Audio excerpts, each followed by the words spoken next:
লাইটটা দিয়ে দাও হবে তারপরে কি হচ্ছে সব লাইট দে দাও আমি আয়না যে দেখি আমার জন্য আমার সমস্যা নেল এই বাবা ওটার মধ্যে নেল রিমুভার ছিল ফেটে যায়নি তো ধুম করে প্যাকেটটা তো পড়লো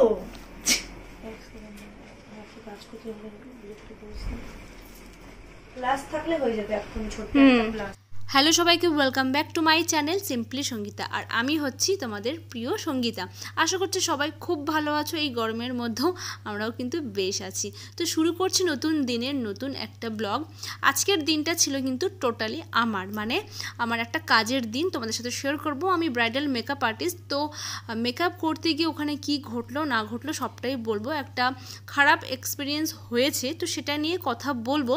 তবে এটাই বলবো যে নতুন বছরের বাংলার নতুন বছরের নববর্ষের প্রথম আমার সাজানোর ডেট ছিল, সেটা হচ্ছে কিন্তু আইবুড়ো ভাতের। তো আমার সাজানোটা ছিল, লোকেশনটা ছিল হচ্ছে আমার বাপের বাড়ির অঞ্চলে, মানে হচ্ছে বেলুড়ে। তো কাছাকাছি আমার বাপের বাড়ি। তো আমি ভাবছিলাম যাব কি যাব না, কোন লোকেশনে ঠিক এক্স্যাক্টলি আমার মানে বাপের বাড়ি থেকে কতটা ডিস্টেন্সে সেটা আমি জানতাম না তখনও অবধি। তো তাই জন্য আমি ভেবেছিলাম যদি সময় হয় তাহলে একবার ঢু মারবো, না হলে আমি আবার চলে আসবো বাড়িতে।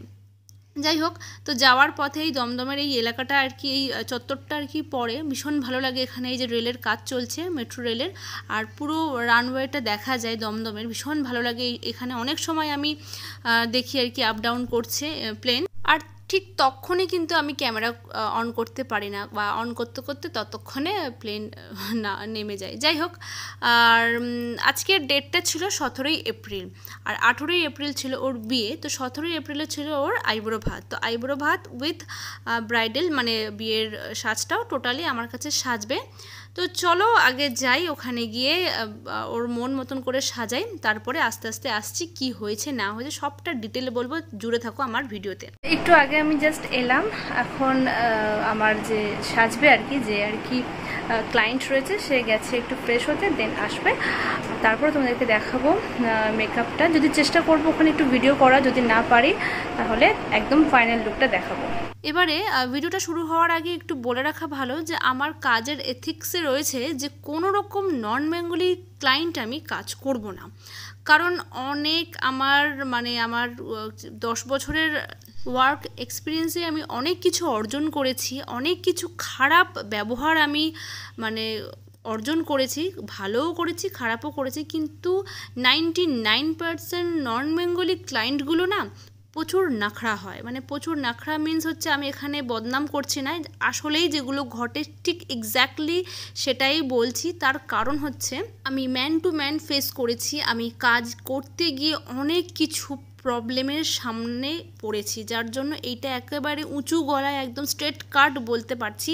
বা এটা জানি না বলাটা ঠিক হচ্ছে কি না ব্লগের মাধ্যমে। আমার হয়তো অনেক নন বেঙ্গলি বন্ধুরা হয়তো খেপে উঠবে বা বলবে যে কেন এরকম, কি ওই বৃত্তান্ত, অনেক কিছু বলবে, কিন্তু দুঃখিত, যেগুলো আমার সঙ্গে ঘটেছে আসলেই আমি আজকে একটু হলেও শেয়ার করব।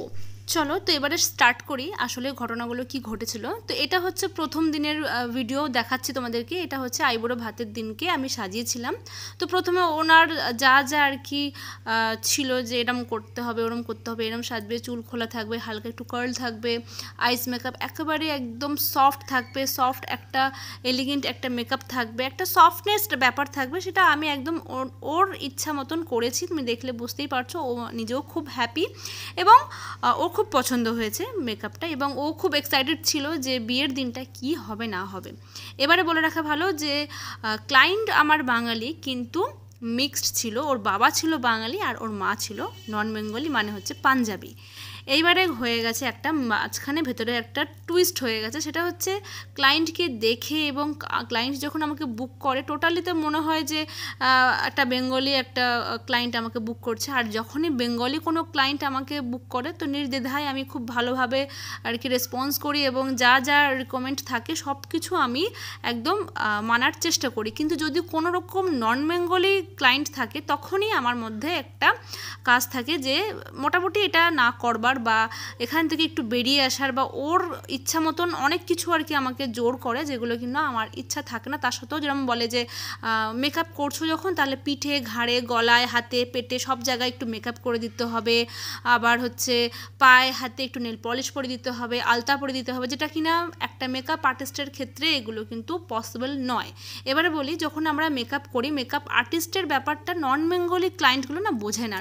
মেকআপ আর্টিস্টের ব্যাপার হচ্ছে যে আমি যে মেকআপটা করছি, স্কিন, গলা, হাতের যে কালার থাকে সেটা একেবারে সমান সমান থাকে, কখনোই ডিসকালার কিন্তু থাকে না। কিন্তু সমস্ত মেকআপ আর্টিস্টদের বিরুদ্ধে গিয়ে মানে নন বেঙ্গলি ক্লায়েন্টগুলো কিন্তু মাথায় একটা থট থাকে যে আমি মুখে যখন এত কিছু থুপছি বা এত কিছু মেকআপ করছি, তাহলে আমার সমান পরিমাণে গলা, সমান পরিমাণে পিঠ, সমান পরিমাণে পেটু এবং সমান পরিমাণে হাতেও যেন একেবারে একই পরিমাণে মানে হাইলাইটার, ব্লাশার সব কিছু না থুপাথুপি হয়।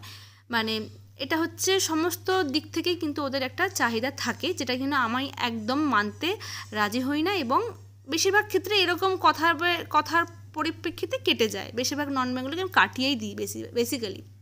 যাই হোক, তো এখানে তো আমি বুঝতে পারিনি, তো টোটালি বাঙালি ছিল এবং কথাবার্তার থেকে শুরু করে আমাকে যখন বুক করে, এবং যেহেতু ওর বাবার ফ্যামিলির দিক থেকে সবাই ওরা বাঙালি ছিল, যার জন্য আমি অতটা বিশেষ কিছু বুঝতে পারিনি। যখন আমি বাড়ি গেলাম সেদিনকে, ওদের বাড়িতে যখন সাজাতে গেলাম, তখনই আমি বুঝতে পারলাম যে ওর মা কিন্তু একেবারেই পাঞ্জাবি এবং অর্ধেক ফ্যামিলি বাঙালি আর অর্ধেক ফ্যামিলি হচ্ছে পুরো টোটালটাই আর কি পাঞ্জাবি।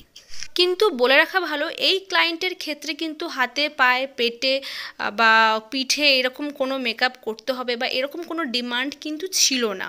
ওভারঅল সেই দিনটা খুব খুব ভালো কাটে। মানে আইব্রো ভাতের দিনকে মেকআপটা ওর খুব পছন্দ হয় এবং ওর মা সাজবে এবং ও নিজেও ব্রাইড সাজবে আর কি আমার কাছে নেক্সট ডে, পরের দিন কি ওর বিয়ে ছিল। তো সব কিছু বললো, ওভারঅল সব কিছু একদম ঠিকঠাকভাবে দিনটা কাটে। এটা ছিল আইব্রো ভাতের দিন, বারবার বলছি। তারপরে আমি একবার মাঝখানে বাড়িতে গিয়ে ঢু মেরে যে আমি সেদিনকার মতন বাড়ি চলে আসি। নেক্সট ডে ছিল বিয়ে, 18ই এপ্রিল। তো এই দিনকেও প্রচণ্ড গরম ছিল, প্রত্যেক দিনই জানোই যে 45-43 মানে প্রায় 50-এর কাছাকাছি আর কি আমাদের গরমের আর কি তাপমাত্রা বাড়ছে। আর এরকম গরমকালে যখনই আমার কাছে কোনো রকম বিয়ের বুকিং আসে, ব্রাইডালের বুকিং আসে, বিশেষ করে এপ্রিল, মে, জুন, মানে মার্চের পর থেকে এপ্রিল, মে, জুন, জুলাই, আগস্ট, সেপ্টেম্বর, মানে ওই বাংলায় ধরো বৈশাখ, জ্যৈষ্ঠ, আষাঢ়, শ্রাবণ, যখনই আর কি গরমকালের কোনো বুকিং থাকে, তখনই কিন্তু সবসময় আমি ক্লায়েন্টের সাথে কথা বলে নিই, ক্লায়েন্টকে এটা বলি যে তুমি এইচডি ওয়াটারপ্রুফ মেকআপটাই কিন্তু করো, কারণ এই সময় প্রচণ্ড পরিমাণে সোয়েটিং হয়, আমরা বাড়িতে থাকি, বাইরে ঘুরতে যাই বা যেখানেই যাই করি না কেন প্রচণ্ড পরিমাণে আমাদের ঘাম হয়, ঘাম কিন্তু আটকানো যায় না একমাত্র যদি আমি ওয়াটারপ্রুফ এইচডি মেকআপ না করি। আর এই টাইপের গরম পড়লে একটা কোণের ওপর বা একটা ব্রাইডের ওপর কিন্তু প্রচণ্ড পরিমাণে চাপ পড়ে, তো সেক্ষেত্রে মেকআপটার কিন্তু বাজেটও বেশি থাকে। আর সেই রকমই কথা বলে মোটামুটি আমার ব্রাইড আমার কথা অনুযায়ী ও এইচডি ওয়াটারপ্রুফ মেকআপটাই ও চুজ করে এবং ও নিজেও জানে যে কীরকম গরম পড়ে এখন আমাদের কলকাতায়, যার জন্য মেকআপটা স্টে করার জন্য, ওভারনাইট স্টে করার জন্য এইচডি ওয়াটারপ্রুফ মেকআপ করতেই হবে, যাতে কিনা সোয়েটিং হলে গলে না যায়। তো অগত্যা ও মানে এই ব্যাপারে কোনো সমস্যা নেই, এদিক দিয়েও ঠিকঠাক, মানে কোণের সাথে আমার কোনো রকম সমস্যা হয়নি, কোনো এইচডি ওয়াটারপ্রুফ মেকআপই আর কি নিয়েছিল। আর একটা বিয়ে বাড়িতে একটা কোণের ওপর কিন্তু প্রচণ্ড পরিমাণে চাপ সৃষ্টি হয়, যেমন হচ্ছে ভারী ড্রেস, মানে শাড়ি, বেনারসি শাড়ি, মাথায় ওয়েল, তারপরে হচ্ছে ভারী ভারী গয়না, এছাড়াও মণ্ডপে বসতে হয়, ওখানে আগুনের সামনে থাকতে হয়, ওই আর কি অগ্নিকে সাক্ষী রেখে যখন বিয়ে হয় তখন তো আগুনের সামনে অনেকক্ষণ বসে থাকতে হয়। এছাড়াও বিয়েবাড়িতে প্রচণ্ড পরিমাণে ক্রাউড হয়, ভিড় হয়, তো ভিড়ে লোকজন মানে অনেক লোকের আর কি গায়ের গরমেও কিন্তু প্রচণ্ড পরিমাণে একটা বিয়েবাড়িতে একটা গরম একটা ভাব থাকে। এছাড়াও ফটোগ্রাফারদের লাইটেও কিন্তু প্রচণ্ড পরিমাণে হিট ওখানে থাকে, তো এক্ষেত্রে কি হয় তখন কিন্তু মেকআপ গলে যেতে পারে, সোয়েটিং প্রচণ্ড পরিমাণে সোয়েটিং হতে পারে। এছাড়াও তো কনেদের উপর প্রচণ্ড পরিমাণে প্রেশার থাকে, রাতে না ঘুমানো, ঠিকঠাক টাইমে না খাওয়া, তারপরে একটা বিয়ে হওয়া একটা টেনশন থাকেই। তো সব মিলিয়ে মাথায় রেখেই তখনই আমরা আর কি বলে দিই যে এরকম টাইপের মেকআপ তোমরা করো, তাহলে তোমার মেকআপটা স্টে করবে। এর মধ্যে তোমাদের সাথে কথা বলতে বলতে আমি ওদের বাড়িতে চলে এসেছি। ও লজে সাজবে না বাড়িতে সাজবে, কিন্তু বাড়িতে এসে দেখি তালা বন্ধ। আমি 2:50 চলে এসেছি। তো যখন ছিল না আবার আমি গাড়িতে গিয়ে বসি, গাড়িটা ওখানে পার্ক করা হয় বাঁদিকে। তো গাড়িতে আধা ঘন্টা ওয়েট করি, দেন ওরা আবার আধা ঘন্টা পর চলে আসে। তো যথারীতি আসার পর আমি আমার মেকআপের সমস্ত জিনিসপত্রগুলো সাজিয়ে গুছিয়ে নিই। ও কি পরবে না পরবে সেগুলো সব কিছু বার করে নিই, দেন মেকআপটা স্টার্ট করব আমি। তো চলে এসেছি, প্রচণ্ড বাইরে গরম, 43 ডিগ্রি মনে হয়। তো যাই হোক, তাও তো আমি গাড়িতে এসেছি, গাড়িতে এসে চলছিল। এখনও এসি রুমেই বসে আছি। তো সাজাবো, সব রেডি করে নিয়েছি। এবারে ও গেছে আর কি, ও লজ থেকে এলো একটু আগে। তো ওর মা এসেছে বাড়িতে, এসে এখন ফ্রেশ হবে, দেন আমি আমার মেকআপটা স্টার্ট করব। যতটুকু পারবো তোমাদের সাথে শেয়ার করব। সাথে থাকো, জুড়ে থাকো, আমার পুরো ব্লগটা এই অবধি দেখতে থাকো, আশা করছি ভালো লাগবে। আর ওর ব্রাইডাল লুকটা আমি কেমন করলাম সেটাও দেখার জন্য একটু ওয়েট করতে হবে। এই যে আমরা কনের শাড়িটা পেয়ে গেছি। শাড়িটা ভীষণই সুন্দর একটা ও শাড়ি চুজ করেছে, কাতান সিল্ক। এটা কাতান সিল্ক বেনারসি এবং খুবই লাইট ওয়েট, যেটা কিনা একেবারেই ওর কষ্ট হবে না, খুবই হালকা এটা।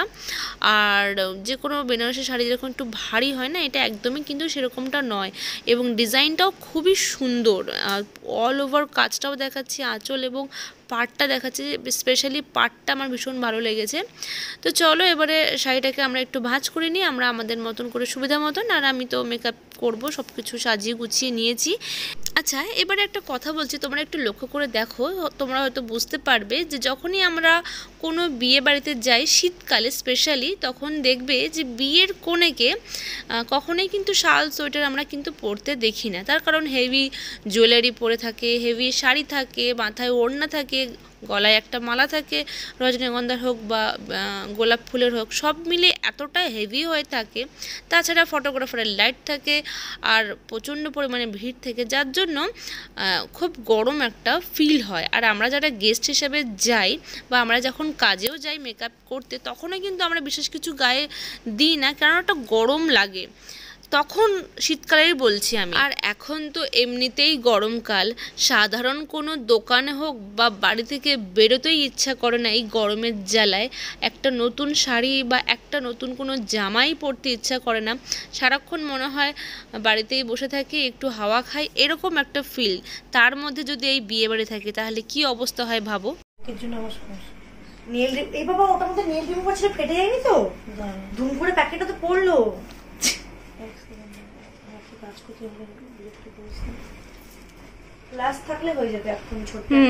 ব্রাইডের শাড়ি পরানো হয়ে গেছে, আমাকে হেল্প করেছে বৌদি, আর শাড়িটা খুব সুন্দর করে পরিয়েছে। তো চলো এবারে মেকআপটা স্টার্ট করছি। তো পরপর ওর স্কিনটা প্রিপারেশন আমি করে নিয়েছি, দেন এবারে আমি বেস মেকআপটা করছি। আস্তে আস্তে ফুল অল ওভার মেকআপটা দেখাবো একটু একটু করে, তখন তোমরা বুঝতে পারবে যে মেকআপটা কতটা পরিবর্তন হয়েছে এবং একটা সিম্পল সুইট মেয়েকে কি সুন্দর একদম স্পেশাল বানাচ্ছি।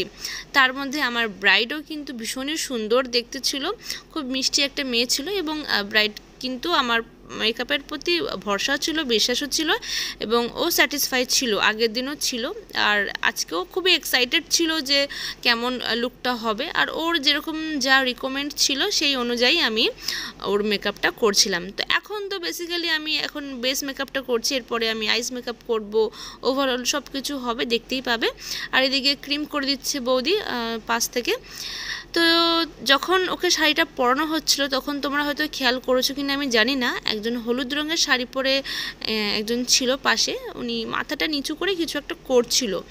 তো তখন আমি ওনার আর কি ফেসটা দেখাতে পারিনি। উনি ছিলেন হচ্ছে আমার ব্রাইডের মা, তো উনি ছিলেন আর কি পাঞ্জাবি। তো উনি আমার কাছে সাজবেন বলেছিল, তো কিন্তু উনি জীবনে কখনো কারোর কাছে কারোর হাতে আর কি সাজেনি, ফার্স্ট টাইম আমার কাছে সাজবে। এটাই আমার কাছে সবথেকে বড় ভুল হয়েছে, যে মানুষ কখনো কারোর কাছে সাজেনি, এটা সবসময় মাথায় রাখতে হবে যে সে কখনোই কিন্তু কাউকে বিশ্বাস করতে পারে না। উনি নিজে নিজেই সাজেন, উনি নিজেও খুব সুন্দরী, মানে খুব সুন্দর, মানে মিথ্যে বলবো না, খুবই সুন্দর মেয়ে, যেরকম সুন্দর দেখতে ওনার মাও কিন্তু খুব সুন্দর দেখতে ছিল। তো উনি বলে দিয়েছিল যে আমি কিন্তু কারোর কাছে কখনো সাজিনি, আমি নিজেই সবসময় সেজে বেরোই, তো আমার কিন্তু একটু ভয় লাগছে। তখনও আমি বুঝতে পারিনি যে ওনার আসলেই ভয়টা কতটা ছিল। এদিকে এরকম টাইপের কথাবার্তা কিন্তু অনেক ক্লায়েন্টই আমাকে বলে একদম মেকআপের শুরুতে, এবং আমি ভালো করে শুনে নিই ঠিক কীরকম টাইপের সাজতে চায়। তো সেই অনুযায়ী যখন আমি সাজিয়ে দিই, ধরো হালকা আইস মেকআপ, লিপ কালারটা একটু নিউড হবে, হাবি জাবি, যখনই যা আর কি যেরকম রেকমেন্ড থাকে ঠিক এক্স্যাক্টলি যখন সেরকমটা সাজিয়ে দিই, তখন কিন্তু দিনের শেষে ক্লায়েন্ট কিন্তু খুব খুশি হয় এবং ওভারঅল আমার দিনটাও খুব ভালো যায়। তো এক ঝলক একবার দেখিয়ে দিই উইদাউট মেকআপে ওনার মাকে ঠিক কেমন লাগছে। বললামই যে ভালো দেখতে, বেশ সুন্দর দেখতে, মা মেয়েকে দুজনকেই সুন্দর দেখতে। এবং অলরেডি কিন্তু দেখো শাড়ি পরানো হয়ে গেছে, চুলে ক্রিম করা হয়ে গেছে, এবারে শুধু মেকআপটা বাকি। আর আমি হেয়ার বার্ন করব, বলেছিল হেয়ার বার্ন চায়। এইদিকে কোণের কিন্তু লাস্ট চলছে, এদিকে হচ্ছে ফুল লাগাচ্ছি, মাথায় ভেলটা লাগানো বাকি আছে, মানে ওড়নাটা লাগানো বাকি আছে, আর মুকুটটা, বাদ বাকি গয়না ফয়না সব কিছু একদম দেখতেই পাচ্ছ যে একদম রেডি।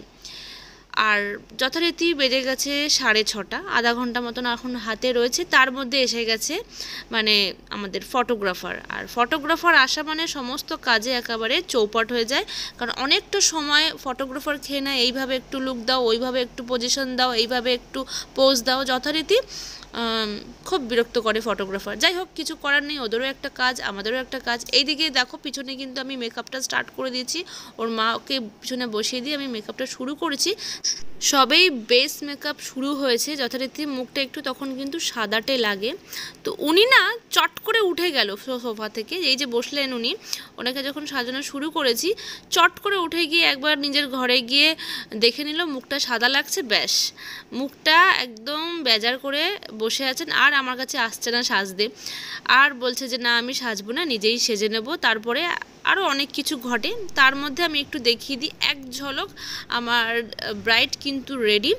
ব্রাইডকে কেমন লাগছে অবশ্যই কমেন্ট করে জানিও। মিষ্টি সুইট একটা মেয়ে, ব্রাইডকে নিয়ে কোনো রকম সমস্যা হয়নি। ও যেমনটা এক্স্যাক্টলি যেমনটা সাজ চেয়েছিল, পাতলা কলকার উপরে হালকা সাটল একটা সুইট লুক থাকবে, হালকা আইস মেকআপ থাকবে এবং হেয়ারের লাইন্স থাকবে। তাছাড়াও শাড়ি পরানোটা থাকবে একদম প্লিট করে করে শাড়িটা পরবে, এবং ওভারঅল যেমনটা চেয়েছিল, রেড লিপস্টিক চাইবে, এভরিথিং ব্রাইডের অনুযায়ী, মানে ব্রাইডের রিকমেন্ড অনুযায়ী সবটা করে দেওয়া হয়েছে। এবং ও ছোট্ট করে একটুখানি আবার থুতনিতে, মানে হচ্ছে ওই দেখো লিপস্টিকের নিচে একটুখানি কলকা চেয়েছিল, সেটাও আমি করে দিয়েছি, যেমনটা যা চেয়েছে উনি। ও কিন্তু ভীষণই খুশি, আমার ব্রাইড কিন্তু খুব খুশি ওর এই সাজে, এই লুকে।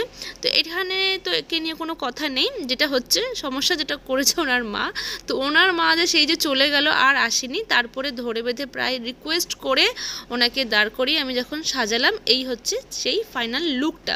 ধরে বেঁধে রিকোয়েস্ট করে সাজালাম, তার কারণ হচ্ছে ওনার অলরেডি শাড়ি পরানো হয়ে গেছে, চুলে ক্রিম করা হয়ে গেছে, বেস মেকআপ হয়ে গেছে, এবারে আমি কি করে ছাড়ি, তাই আমি করিয়ে দিলাম। এবারে তারপর থেকে উনি বড্ড বেশি ইরিটেট হয়ে গেল, হুট করে দেখছি খুব রাগারাগি করছে আর বলছে আমি সাজবো না, আমার ভালো লাগছে না, আমি মুছে ফেলবো, আমাকে একদম ভালো লাগছে না। লাইটটা দিয়ে দাও বলে সব লাইট আমি আয়না যে দেখি আমার তোমরা শুনতেই পেলে উনি কি বলছিল। তারপরে আমি আর ভিডিও করিনি, উনি আরও অনেক কিছু বলেছেন। যাকে এরপরে আরও দুটো মেকআপ ছিল, সেগুলো কমপ্লিট করে ফাইনালি আমি আরও একবার আমার ব্রাইডকে দেখাই। তোমাদের কেমন লাগলো তোমরা একটু জানাও, কমেন্ট করে বলো তোমাদের আজকের লুকটা কেমন লাগলো। ওভারঅল আজকে 4টে মেকআপ ছিল, 4টে মেকআপই তোমাদের কেমন লাগলো অবশ্যই কমেন্ট করে জানিও। যদি ভালো লাগে থাকে একটা ছোট্ট লাইক করো, যারা নতুন দেখছো তারা কিন্তু সাবস্ক্রাইব করতে ভুলো না। তো এত কিছু ঘটনা আমি বললাম, এইগুলো আমাদের সঙ্গে হয় ডেলি লাইফে, কিছু না কিছু ঘটনা ঘটে যেগুলো কিনা আমি বললাম। আর লাস্টে তো হচ্ছে ওই ওনার মায়ের সাথে এরকম একটা এক্সপিরিয়েন্স ঘটলো, আবারও একটা এরকম বিচ্ছিরি একটা এক্সপিরিয়েন্স ঘটলো। পুরো সাজানোর পর ওনার নাকি আর ভালো লাগছে না, আমি নাকি বড্ড বেশি বয়স্ক সাজিয়ে ফেলেছি, উনি নাকি অনেকটা ইয়াং। আবার উনি বলেও দিয়েছিলেন যে আমাকে একটু ইয়াং এবং বয়স্কর মাঝামাঝি সাজাবে। কিন্তু তোমরাই সাজটা দেখে বলো ওনাকে কি সত্যিই খুব বয়স্ক আমি সাজিয়ে ফেলেছি, বা ওনাকে কি দেখতে খুব বাজে লাগছে, তোমরাই কমেন্ট করে জানাও। এরপরে আমি কিছুক্ষণের জন্য নিজের বাড়ি যাই, বাড়িতে গিয়ে একটু মুড়ি আর মা বানিয়েছিল করেছিল ভেজিটেবল চপ নিজের হাতে। তো খেয়ে তারপরে কিছুক্ষণ থেকেই ওখান থেকে আবার বেরিয়ে যাই, কারণ অনেকটা রাত হয়ে গেছিলো। 4টে মেকআপ করতে করতে আমার বাড়ি ঢুকতেই বেজে গেছিলো রাত 11টা। এদিকে আমার বাড়িতে ছোট্ট একটা ছানা আছে আমার, তো ও কান্নাকাটি করতে পারে, তো তড়িঘড়ি আমি বেরিয়ে যাই, কিন্তু কিছু করার নেই, লরির জ্যামে আমার বাড়ি ঢুকতে বেজে যায় রাত 11টা। তো চলো এখানেই এন্ড করলাম। সারা দিনের পর নিজেকেও প্রচণ্ড বেশি বিধ্বস্ত লাগছে, আর এরকম একটা মানে খারাপ কমেন্ট যখন ডাইরেক্টলি বলে যে আমাকে ভালো লাগছে না, আমাকে একদম বয়স্ক সাজিয়ে ফেলেছে, তখন সত্যি খুব খারাপ লাগছিল। কিন্তু দিনের শেষে আমার পেমেন্ট নিয়ে কোনো রকম সমস্যা করেনি বলে আমার আর খারাপ লাগাটা ছিল না। তো চলো টাটা, গুড নাইট, দেখা হচ্ছে পরের নতুন ভিডিওতে। ততক্ষণ তোমরা পুরোনো ব্লগগুলো দেখতে থাকো, আশা করছি ভালো লাগবে। শুভরাত্রি।